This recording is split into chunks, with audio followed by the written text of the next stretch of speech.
So as we have seen or studied that the sensors works as a eyes, ears, nose in the robotics.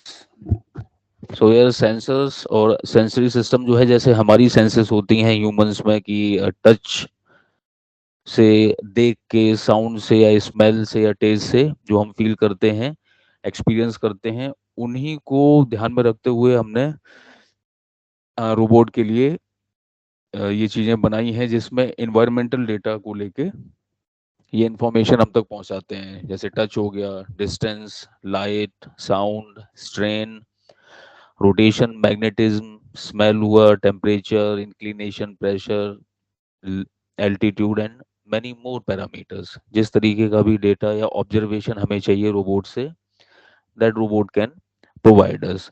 अब जो sensor से data आता है वो एक तरीके से रॉ डेटा आता है। रॉ डेटा का मतलब ये है कि एक रैंडमाइज वे में डेटा, लाइक कि हम चीज़ें मॉर्निंग से इवनिंग तक बहुत सारी चीज़ें देखते हैं और सुनते हैं, तो ये सारा का सारा ब्रेन में कैप्चर होता है, मेमोरी में स्टोर होता है, इसको हम रॉ डेटा बोलते हैं। पर हमारा ब्रेन जो है ऑप्टिमाइज करके इसको एक रिफाइंड वे में उस डेटा को कैलकुलेट करता है और उसको सिस्टमेटिक वे में समझने में हेल्प करता है। तो रॉ डेटा जो आता है वो ऑपरेटर के पास आता है और वो उस ऑपरेटर को और उस डेटा को एक मीनिंगफुल वे में प्रेजेंट करते हैं, उन्हें एक सिस्टमेटिक वे में करते हैं। तो जो रॉ डेटा आया, ये रोबोट जो हमें रिस्पॉन्ड करते हैं, रिस्पॉन्ड कैसे होगा कि हमने दो तरीके के लूप हैं, ओपन और क्लोज लूप सिस्टम। तो क्लोज लूप सिस्टम की बात की जा रही है जिसमें हमें रिस्पॉन्स में ये डेटा मिलता है। विजन हो सकता है, विजन या साइट हो सकती हैं, साउंड्स हो सकती हैं, या फिर जो टास्क परफॉर्म कर रहा है रोबोट, उनकी एक्टिविटीज हो सकती हैं विद रिस्पेक्ट टू टाइम और type of work. So here robots are equipped with sensors so they can have an understanding of their surrounding environment and make changes in their behavior based on the information they have gathered. तो mostly जो sensors हैं वो हमारे लिए ज़रूरत होती है, खासकर टेली रोबोट्स के केस में, कि अगर हम रोबोट को कुछ दूरी से या किसी ऑफिस से या किसी कैबिन से ऑपरेट कर रहे हैं तो वहाँ पर। दूसरा जो हैज़र्डस वर्क्स होते हैं वहाँ से ह्यूमंस दूर रहते हैं। सो इन शॉर्ट, सेंसर्स जो हैं हमारे रोबोट में टच, साइट, साउंड और स्मेल के लिए वर्क करते हैं एंड टेस्ट ऑल्सो। पर्पस इनका ये होता है कि जो एनवायरमेंटल डेटा है या सराउंडिंग कंडीशंस हैं या रियल लाइफ या रियल टाइम एनवायरनमेंट जो है जहाँ पर रोबोट वर्क कर रहा है उसकी इंफॉर्मेशन हमें दे, इंफॉर्मेशन के साथ साथ प्रोटेक्टिव वे में भी वर्क करे, कि as per the fourth law of robotics कि it should protect itself also.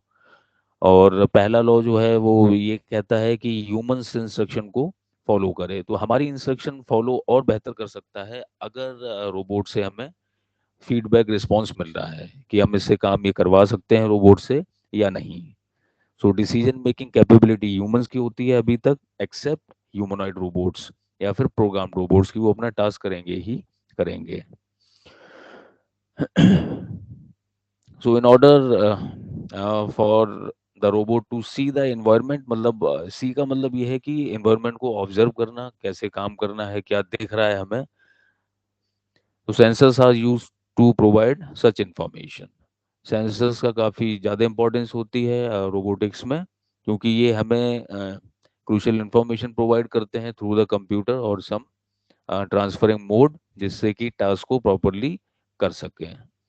By definition अगर देखें तो सेंसर जो है is an electronic device that transfers a physical phenomena हो गए हमारे temperature, pressure, humidity, velocity, acceleration, force, मतलब वैरायटी ऑफ पैरामीटर्स, जिनको कि कन्वर्ट करते हैं ये इलेक्ट्रिकल सिग्नल में। And sensors in robotics are use for both internal feedback control and external interaction with the outside environment. Internal feedback वाले कौन से होते हैं? जिनकी मदद से हमें अपने कंप्यूटर पर डेटा मिलता है, हमारी मशीन पर डेटा हमें मिलता है। एक्सटर्नल वो होते हैं जिसकी हेल्प से रोबोट प्रोग्रामिंग के अकॉर्डिंग वर्क करता है, और उसके विजुअल्स हमें प्रोवाइड करता है। तो सिर्फ विजुअली नहीं, साउंड्स भी प्रोवाइड कर सकता है, and different variety of geographical conditions के बारे में भी इंफॉर्मेशन देता है रोबोट।